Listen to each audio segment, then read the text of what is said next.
За учрал гишүүнд баяр хүргэе. Ардын намын дарга одоо ингээд Монгол Улсын ерөнхий сайд болох нь тодорхой харагдаж байна. За яг түрүүнд бүлгийн хурал дээр би танаас асуусан. Цаг хугацааны хувьд намар ч юм уу, дараа жил ч юм уу, онлын хувьд гэдэг юм уу, төвсгөлийн тохироо нь бол тэтгэл рүү ерөнхий сайд дээр тодорхой нь бол магадлал өндөр байсан. Тэгээд өөрөө та хариулсан. Арай өсөөгүй хугацаанд авах шиг боллоо. Арай эрт авчуу гэд. Тэгэхээр таны өмнө бол одоо эдийн засгийн хүндрэл, за нөгөө талд нь идэж уусан энэ авилгалын асуудал гэдэг ийм хоёр асуудал тулж байна. Түрүүн би асуусан асуултад дахиад асууя. Эдийн засгийн хүндрэлийн хувьд бол та асуудал шийдлээ бол гаргаад явах байх. За энэ дотор таны тэр чөлөөллийн дотор татврын дарамтнаас яаж чөлөөлөх юм бэ? Татврын багц зүйлүүд хилцэгдэхээр орж ирсэн байсан.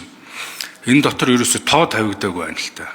Тухайлбал тэр нөөтийн 2015 онд одоо гаргасан тоо байж байгаа 50 саяас. Тэгээ 50 саяын тоог ерөөсө хөдөлгөөгүй. Энийг дээшээ та хэд хүргэж чадах юм бэ?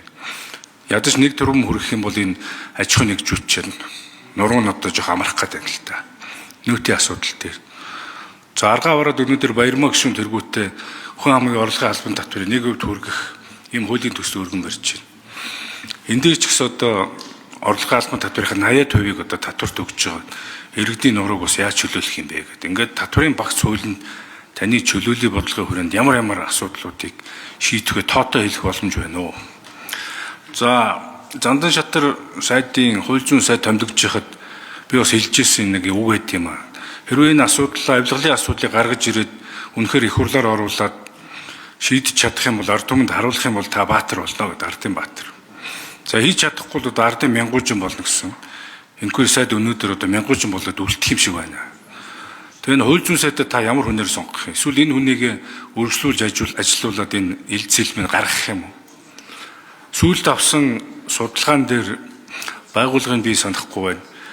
Ард иргэдийн авилгалтай тэмцэл, авилгал хэл ахвал хамгийн том асуудал гэдэг хариулдаг байсан бүр хоошоо өсрөөд одоо 5-6-аар орцсон байж. Үнийн өсөлт, амжиргааны төвшин, ажлын байр гэдэг асуудлууд санааг нь зоож байгаа юм шүү дээ. Тэгэхээр энэ авилгалт чинь ард түмэн хүмүүс дасчихжээ. Их баригчтай авилгалыг өрөөс дасчлаа. За авилгалыг шийдэж чадахгүй юм байна. Эннийхээ оронд амжиргаагаа хөөе гэдэг асуудал ард түмэн орцсон байна. Тэгэхээр та намын дарга, ерөнхий сайд за засгаа байгуулахад мэдээж эвсэж таарна. Тэгэхээр эвсэлд нэр орж байгаа хүмүүс дотор чинь нэр холбогдсон хүмүүс явагдаад байна. Тэгэхээр авилгалтай та яа тэмцэх юм бэ? Ийм ерөнхий сайд байж чадахгүй энэ асуудлыг шийдэх. За баярлалаа. Өчрлөг шүү. За засгийн газраас татврын багц хуулийг өргөн мэдүүлсэн байна. Хууны албан татврын хууль, нэмэгдсэн үрдгийн албан татврын хууль энэ 7 хоногт чуулганы хэлцэх асуудал байгаад өчтөр татаж авсан юм байна те гэж ойлголоо шүү дээ. Тэгэхээр миний хувьд баримталж байгаа зарчим бол татвар төлдөг нь хохирдог, төлдгүү нь хождог энэ тогтолцоог л шудраг болгох өөрчлөлт хийх хэрэгтэй. Тэгэхгүй бол одоо төлөөд байдаг нь хохироод байдаг, төлдгүү нь болохоор хожоод ингэж яваад байдаг. Тийм учраас би энэ татврын барьсан багц хуулийг бол засгийн газар татж аваад дахиад оруулж ирэх хэрэгтэй.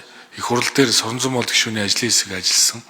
Тэр ажлын хэсэгтэйгээ нэгдээд энэ татврын шинжилгээг бол бас өргөн агуулгаар нь хийх хэрэгтэй. Энэ татврын шинжилгээг дамжуулж үүний цаана өөрөө одоо асар одоо өндөр ач холбогдол байгаамаа. Энэ чөлөөлөйгээд байгаа санаачлагын ч гэсэн гол зорилго одоо үүнд чиглэж байгаа учраас бид нар бол татврын хуулийг бол татж аваад буцаж оруулж ирэх нь илүү зохимжтой байна. Тэгж байж одоо нийгмийн хүлээлтэндээ хүрэх, дээрэс нь яг аливаа зүйлийг хий бүтээ хөдөлмөрлөе гэсэн хэм бүрийн нуруун дээр байгаа ачааг одоо илүү хөнгөлөх, чөлөөлөх ийм одоо боломж бол үүснэ гэж ойлгож байгаа. Тэгэхээр өргөн барьсан хуулиа татж аваад эргээд одоо оруулж ирнэ гэдгийг танд хэлье.